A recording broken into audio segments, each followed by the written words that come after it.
दिल प्यार का चस्का। शहर के कॉलेज में पढ़ने वाला अमित छुट्टियों में अपने गांव आया तो उसकी माँ बोली, मेरी सहेली चंदा आई थी।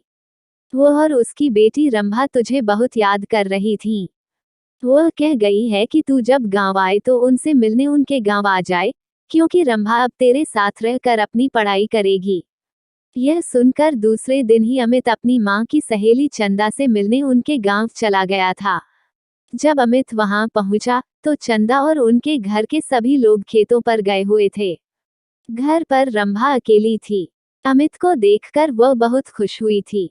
रंभा बेहद खूबसूरत थी। उसने जब शहर में रहकर अपनी पढ़ाई करने की बात कही तो अमित उससे बोला, तुम मेरे साथ रहकर शहर में पढ़ाई करोगी तो वहां पर तुम्हें शहरी लड़कियों जैसे कपड़े पहनने होंगे। वहां पर यह चुन्नी वुन्नी का फैशन नहीं है। कहकर अमित ने उसकी चुन्नी हटाई तो उसके हाथ रंभा के सुडौल उभारों से टकरा गए। उसकी छुअन से अमित के बदन में बिजली के करंट जैसा झटका लगा था। ऐसा ही झटका रंभा ने भी महसूस किया था। वह हैरान होकर उसकी ओर देखने लगी तो अमित उससे बोला, यह लंबी चौड़ी सलवार भी नहीं चलेगी। वहां पर तुम्हें शहर की लड़की की तरह रहना होगा। उनकी तरह लड़कों से दोस्ती करनी होगी। उनके साथ वह सब कुछ करना होगा जो तुम गांव की लड़कियां शादी के बाद अपने पतियों के साथ करती हो। कहकर वह उसकी ओर देखने लगा तो वह शर्माते हुए बोली, यह सब पाप होता है।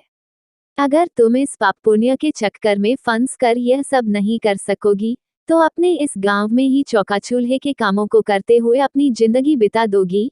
कहकर वह उसकी ओर देखते हुए बोला, तुम खूबसूरत हो, शहर में पढ़ाई करके जिंदगी के मजे लेना। उद्धरण। इसके बाद अमित उसके नाजुक अंगों को बार बार छूने लगा।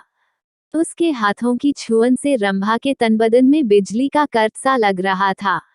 वह जोश में आने लगी थी।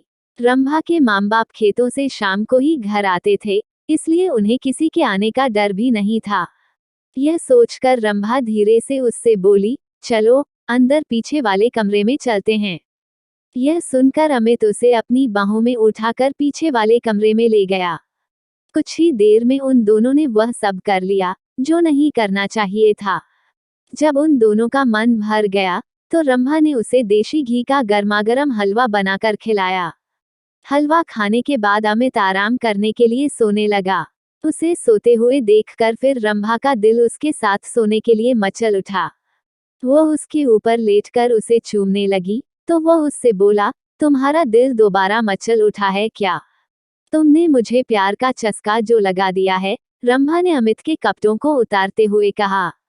इस बार वे कुछ ही देर में प्यार का खेल खेल कर पस्त हो चुके थे, क्योंकि कई बार के प्यार से वे दोनों इतना थक चुके थे कि उन्हें गहरी नींद आने लगी थी।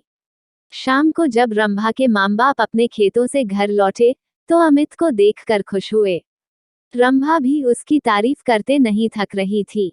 वो अपने माँ बाप से बोली, अब मैं अमित के साथ रहकर ही शहर में अपनी पढ़ाई पूरी करूंगी।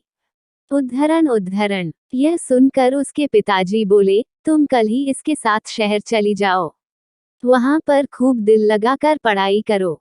जब तुम कुछ पढ़ लिख जाओगी तो तुम्हें कोई अच्छी सी नौकरी मिल जाएगी।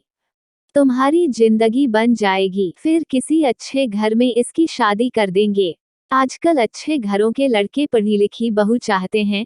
रंभा की माँ ने कहा तो अमित बोला, मैं दिन रात इसे पढ़ाकर इतना ज्यादा होशियार बना दूंगा कि फिर यह अच्छे पढ़े लिखों पर भारी पड़ जाएगी। उद्धरण। रंभा की माँ ने अमित के लिए खाने को अच्छे पकवान बनाए। खाना खाने के बाद बातें करते हुए उन्हें जब रात के 10 बज गए तब उसके सोने का इंतजाम उन्होंने ऊपर के कमरे में कर दिया।